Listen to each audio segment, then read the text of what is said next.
Elektronika itu merupakan jurusan yang elektronika itu merupakan jurusan yang pasti dipakai. Oke. Apakah ketika bekerja itu skill itu kepake semua gitu?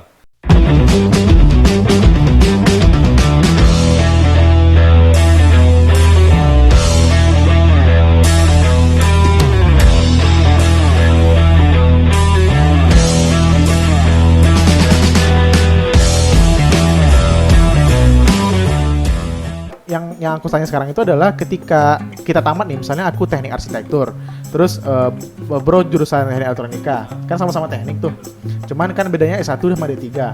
Nah, letak lebihnya praktikum D3 itu apa sih gitu? Porsinya sih. Porsi Praktikumnya sih. Aku nggak tahu ya kalau D3 di kampus lain, cuman kalau di kampusku itu kami pernah praktikum 1 harian dari jam 7 pagi sampai jam 12 siang. Dari jam berapa? 7 pagi sampai jam 12 siang. 12 siang. Itu mata kuliahnya cuma satu mata kuliah. Mata kuliah. Dan ya itu apa ya? Ya memang lebih ke praktikum buat report. Berarti praktikum ini kita menghasilkan produk atau gimana, bro? Enggak sih. Maksudnya kayak ada teori nih, ada teori apa gitu kan. Nah, kita bakal praktekkan teori itu nanti. Oh, jadi sistemnya itu mungkin kita belajar literatur juga berarti ya? Jadi kayak literatur teori itu dibuktikan dengan praktikum. Iya. Oh, jadi kayak sama kayak inilah, itu kayak sistem lab gitu. Sebelum aku lupa, ini aku ingat nih. Salah satu beda itu kalau misalkan di D3 sama S1 itu ya yang aku tahu. Kalau secara pendidikan ya, kalau D3 itu kalian nggak harus memahami apa yang kalian praktikumkan itu apa. Ngerti nggak sih maksudnya? Misalkan ini ada teori nih, ada teori. Okay. Kalian coba, terbukti, ya udah sampai sana aja. Oh, oke. Aku paham. Ya, benar. Berarti cuma sekedar membuktikan teori aja. Mungkin bisa dibilang gitu sih. Maksudnya gini, yang aku tahu kayak kalian tuh nggak perlu menganalisa lebih dalam. Kalian nggak perlu mempelajari, ini kenapa sih bisa begini, begini. Kalian uraikan teori lagi, kalian harus cari ini kenapa. Nggak perlu sih, karena yang aku alamin waktu itu, ini ada modul teori praktikum, dijelasin nanti materinya sedikit, terus kita praktikum, terbukti, bikin laporan, udah gitu. Selesai. Jadi kayak kita nggak perlu analisa, analisanya nggak. Aku nggak tahu sih analisa kalau S1 gimana, cuman ya hanya laporan nggak perlu analisa yang mendalam. Oh, mungkin letaknya juga di situ perbedaannya ya. Karena kalau di S1 itu sebenarnya analisa kita justru lebih rumit. Karena sistem kita kan ketika kita, kalau seperti bro tadi kan ada teori, terus dibuktikan dengan praktikum, habis itu report. Nah, kalau kita kan biasanya di S1 itu ada teori, terus dibuktikan dengan penelitian kalau kita. Kalau kita kan penelitian, riset, habis itu analisis juga. Nah, jadi sebenarnya kalau di S1 itu, kalau di arsitektur apalagi ya, itu ada kerangka berpikirnya, bro. Ada kayak kalau kita menyusun suatu report, itu kita perlu data, kemudian analisa, konsep, hasil gitu. Jadi sebenarnya yang paling lama itu memang dianalisa sih kalau kita berarti ya. Karena berarti teman-teman D3 ini justru teman-teman lebih unggulnya itu di sisi praktikum. Iya, skill. Kita lebih unggul di kalau workshop keteladanan kita dalam menggunakan tools apa yang dipraktekkan gitu. Karena ya mungkin report yang kami buat dosen nyuruh analisa, tapi ya analisa yang kami bikin pun ya sewajarnya aja ya. Kayak kita tuh nggak pernah dituntut untuk analisa, kamu kurang, nggak pernah dituntut yang seperti itu. Gitu. Cukup. Ya.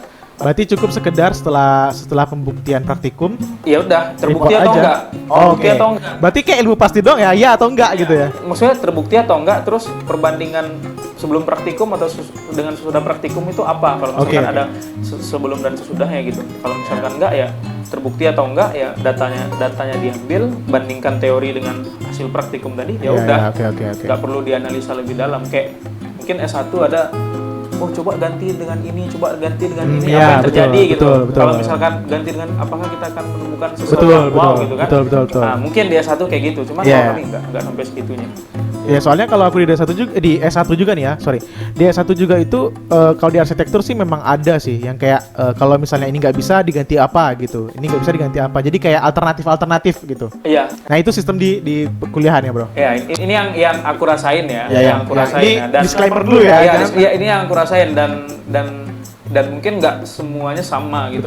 Betul. Kayak- Karena tergantung sistem kampus juga ya. Nah, tergantung sistem kampus juga. Benar. Kampus, dosen dan lain segala macam mempengaruhi. Cuman yang aku rasain banget itu. Oke. Heeh. Nah, buat informasi juga nih, Bro. Dulu tamat berapa tahun, Bro? 3 tahun. 3 tahun Karena ya? kebetulan kampusku ya ini nggak bisa lebih cepat karena kita udah Oh, tapi kira-kira anak D3 ada yang tamatnya lebih dari 3 tahun nggak? ya dalam mungkin nggak Iya, benar itu makanya. Nah, sekarang tuh sistem kuliah kan kalau S1 kan wajarnya tuh 4 tahun. Nah, kalau di 3 tahun kan. Karena gini, aku tahu kita sama-sama jurusan teknik gitu kan. Aku jurusan teknik, beliau juga jurusan teknik. Dan kita tuh sama-sama tamatnya itu beliau 3 tahun, aku tuh 4 tahun gitu. Jadi orang banyak yang bertanya gitu, kok bisa sih anak teknik itu tamatnya cuman pas-pas dengan masa studi. Kayak aku kan arsitektur. Biasanya anak arsitek itu 7 tahun, 8 tahun gitu tamatnya. Terus D3 teknik elektronika. Itu biasanya 5 tahun atau gitu nggak sih? Oh, di kampus lain mungkin. Di kampus lain. Di PCR jadi. Nggak, aku bukan bermaksud membangga-banggakan kampusku ya, Iya, benar. cuman dari dan aku nggak tahu di kampus lain itu Iya, gimana. betul. Cuman kalau di tempatku sendiri Iya, ya, iya. kayak misalkan kami ya udah 3 tahun itu wajib tamat. Oh, wajib tamat. Meskipun ada yang telat. Oh. Mungkin tamat di tahun keempat atau tahun kelima, mungkin itu cuman satu di antara beberapa orang, satu di antara satu angkatan. Oh. Mungkin cuma satu di antara satu angkatan. Jadi bisa dibilang 98% itu kita pasti lulus tepat waktu 3 tahun. Oke. Di kampusku ya, di kampus. Iya, benar. Ya karena kan itu jadi dilema juga sih bagi kebanyakan mahasiswa kan. Dan salah satu bukan perhitungan sih ya. Salah satu pertimbangan ketika ingin masuk kerja kan dari lama tamat itu ya, Bro ya. Enggak sih. Enggak juga ya? Sebenarnya enggak, Bro. Enggak juga ya? Enggak. Nah, kalau menurut aku sih gitu teman-teman, karena beberapa perusahaan itu ketika wawancara sama HR-nya itu pasti nanya berapa tamat, terus ngapain aja, kalau lama tamat itu ngapain aja. Benar, aku setuju. Itu benar ya? Maksudku kayak kalau kalian tamat 5 tahun atau misalkan S1 normal 4 tahun tapi kalian tamat di tahun kelima 5 tahun. Nah, pasti ada sesuatu yang kalian lakukan di 1 tahun Ya, itu kalian ngapain benar. itu kan pertimbangan Ya, juga. betul. Kalau kalian cuman nggak ngapa-ngapain tapi kalian tamatnya lama ya itu. Nah, itu maksud aku tadi, Bro. Jadi kan beberapa perusahaan juga banyak yang bertanya masa studinya berapa lama, kan gitu. Terus selama masa studi itu ngapain aja. Terus kalau misalnya ada prestasi apa aja kan gitu. Nah, sekarang ngomong-ngomong prestasi nih teman-teman. Kira-kira prestasi yang paling tertinggi selama kuliah itu apa, Bro? Kalau aku sih dibilang prestasi tertinggi kalau di luar kampus ya, di luar ranah kampus tuh cuman menang PKM aja sih sekali. PKM kreativitas mahasiswa ya? Iya. Oh, oke. Itu ngebuat apa, Bro? Itu cuma bikin PKMGT, gagasan tertulis. Oh, gagasan tertulis. Ngarang terus dapat duit. Ngarang tapi dapat duit ya. Maksudku ya aku lolosnya cuma sampai tahap dokumen aku tuh bagus atau enggak aja gitu. Jadi sebenarnya di PKM tuh ada kayak kalau misalkan lolos terus nanti kalian bakal diundang ke next event yaitu. Oh, oke. Di sana kalian presentasikan PKM kalian yang bisa dapat award lagi. Cuman waktu itu aku cuma sampai lulus aja tapi nggak masuk ke tahap selanjutnya. Dan itu udah lumayan, dapat duit juga. Dapat duit juga ya. Di S1 itu mikirnya anak D3 itu gajinya lebih tinggi. Terus kalau misalnya udah kerja nih ya, kalau misalnya udah kerja gajinya lebih tinggi, terus lebih cepat dapat kerja. Nah, apakah benar nggak sih, Bro, mitos-mitos ini, Bro? Apa ya, kalau misalkan orang bilang D3 itu gaji lebih tinggi, dan D3 itu lebih cepat ya, dapat kerja. Sebenarnya benar nggak sih itu, Bro? Kalau itu cuman mitos aja sih. Mitos ya? Kayak jenjang gini, soalnya kayak jenjang pendidikan kalian itu hanya sebagai pendukung aja. Betul. Pendukung aja. Nanti yang menentukan tuh adalah skill dan attitude kalian. Attitude juga ya? Skill dan attitude kalian. Cuman ini sih kalau di Indonesia sih kalau kulihat status pendidikan tuh masih dipertimbangkan ya? Betul. Karena waktu itu jujur juga aku pernah pengen ngelamar kerja gitu kan. Iya. Cuman syaratnya harus S1 gitu. Itu benar. Nah, itu udah jadi kayak persyaratan baku gitu ya? Persyaratan baku sih. Iya, Padahal benar. kalau di negara lain tuh kulihat skill doang ya yang di benar-benar. Bisa kalian lihat itu orang-orang di Google, di Microsoft Iya, itu benar-benar. malahan ya bisa dibilang mungkin nggak punya kuliahnya ijazah juga ya. benar. Mungkin nggak punya ijazah atau apa, tapi mereka punya skills yang mumpuni dan Benar, bro. bisa. Jadi itu kalau menurutku masalah lebih cepat dapat kerja atau enggak tuh ya mitos, dan itu ya depend on gimana kalian waktu kuliah sih. Benar. Dan satu lagi, kalian niat cari kerja atau enggak? Ah. Nah, itu yang paling penting. Iya, Serius, itu yang paling penting. Benar. Kalau kalian S1, S2, S3, Iya. tapi kalian nggak niat cari kerja, gimana coba Betul. mau S1 lebih cepat dapat kerja Betul, dari betul. D3 atau D3 lebih Iya. cepat daripada S1? Sebenarnya itu penting juga ya, bro ya. Karena kalau kita nggak gercep lah istilahnya gitu ya. Jadi pasti kesempatan disambar orang. Iya. Gitu benar. Iya, jadi enggak. Itu mitos saya, serius itu mitos saya. Bisa ya. Jadi kalau masalah kerjaan oke lah, itu cuma mitos gitu. Tapi kalau masalah gaji gimana? Pak, kalau gaji, aku mau ngelurusin sedikit aja. Nah ini dia nih teman-teman, yang perlu kita tanya betul nih. Gimana tuh bro? Dan ini apa ya? Mungkin masalah S1, D3, gaji dan lain sebagainya itu. Iya benar-benar. Itu sebenarnya gimana? Tergantung individunya sih. Iya oke. Tergantung individunya sih. Dan tergantung individu dan tergantung di mana kalian kerja. Oke. Jadi kalian nggak bisa bandingin orang kerja di minyak, misalnya di minyak dengan orang yang kerja di manufaktur elektronik kayak aku, nggak bisa dibandingin. Karena berbeda subjek gitu ya. Berbeda subjek dan Ya, berbeda betul. job desk apa segala macam itu ya ini sih itu udah mempengaruhi Gaji juga ya? Gaji juga. Jadi ya kalau misalkan dia S1 tapi kerjanya kayak di PT aku lah misalnya. Iya, benar-benar. Mungkin gajinya cuman ya 8 sampai 9 juta lah. 8-9 juta. Terus ada yang D3 kerja di minyak. Iya benar-benar. Iya, gaji bisa 20 juta ya kan, dari segmen pekerjaannya udah beda.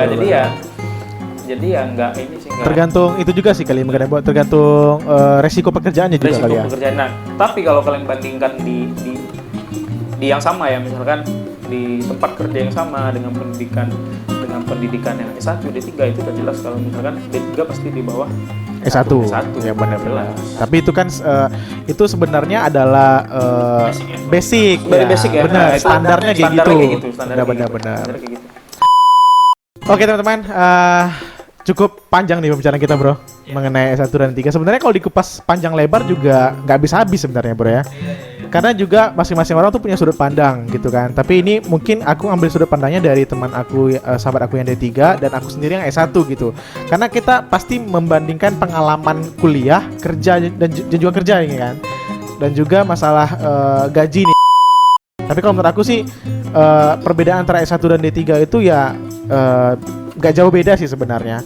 Cuman mungkin yang membedakan adalah kapasitas dari skill kali ya. Kapasitas skill dari mungkin anak S1 tuh lebih banyak skill analisis. Kemudian anak D3 itu lebih banyak skill praktikum. Jadi perbedaan skill itu yang menentukan juga nih standarisasi penerimaan kita nanti di posisi kerja apa. Iya, kan itu benar gitu. banget. Aku setuju sama itu. Oke, mungkin itu aja teman-teman video kita kali ini udah panjang lebar banget. Sebelum kita closing nih teman-teman, Dayat juga punya channel ya? Oh iya. Ini dia teman-teman. Nah, aku juga aku juga punya channel YouTube. Aku promosi ya. Ya, silakan. Aku juga punya channel YouTube dan nama channelnya LabView Indonesia. LabView Indonesia. Itu sebenarnya channel belajar programming gitu sih. Belajar programming. Dan programmingnya juga kalau menurutku langka lah di Indonesia.